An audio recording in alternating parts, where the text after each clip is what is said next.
the thing with Tavares is that, and this is one I don't get. Why are people saying he's not worth his deal?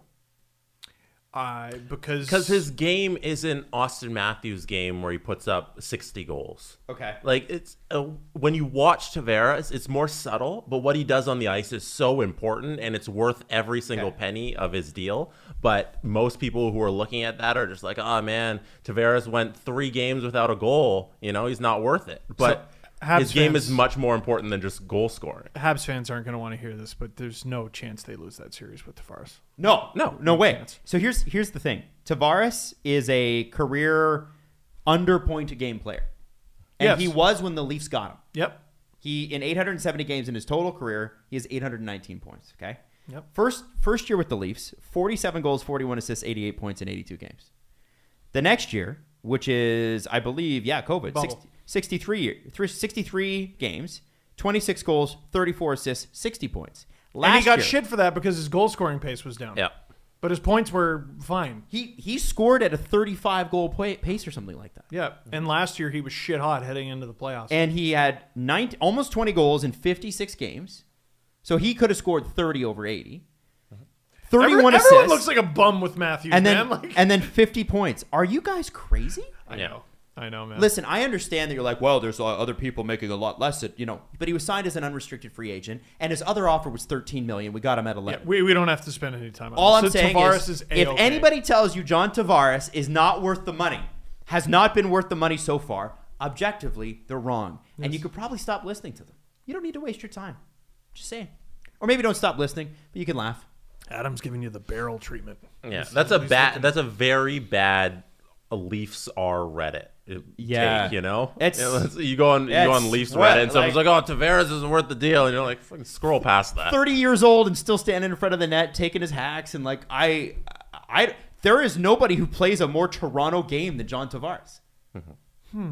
Defensive, hardworking, not even the best skater, but he's always in the play. Like, is John Tavares ever out of position? Is he ever not defensively He's pretty good. When he does make a mistake, it's so noticeable because you're like, Jonathan. Right. And when he does make a mistake, the whole line falls to shit because he's carrying them. Well, you'll see him make a mistake, and then you won't see him do that again for at least a month because he goes home, he has his kale salad, and he stews about it. John, you didn't even finish your shake. I'm still thinking about it.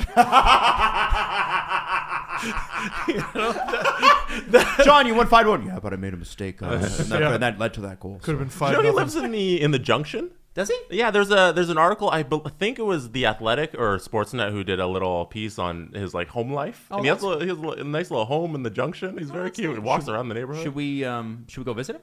We should. Should we give out his address like Kanye did to Drake? I was just about to say. Kanye goes, here's where Drake lives. And Toronto went, we know. It's on the map. We've driven by. It's a tourist attraction. Yeah. And there's a guy in a little Nissan Micra security card outside, all the time. There's an OVO security member who tells you to keep it moving. Yeah. My wife and I have been like, you want to go on the bridle path? And we're like, sure. And we just go off. Wonder how much that house is. And then we leave. They're all $20 million. Yeah. That's the baseline price for the bridle path. I'm amazed that's it. You can buy Prince's old house right now for $14 million.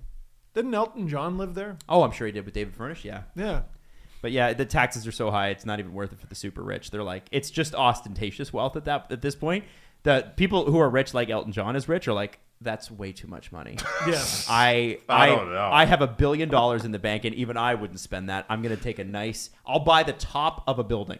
I'll buy the entire floor before I'll buy on the bridle path. I have $1 billion, but I just kind of like playing the piano in my pajamas. What do I do with all this? Why do I need an acre of land in Toronto? You know what I mean? It's kind of a good point. I'm not going to use this.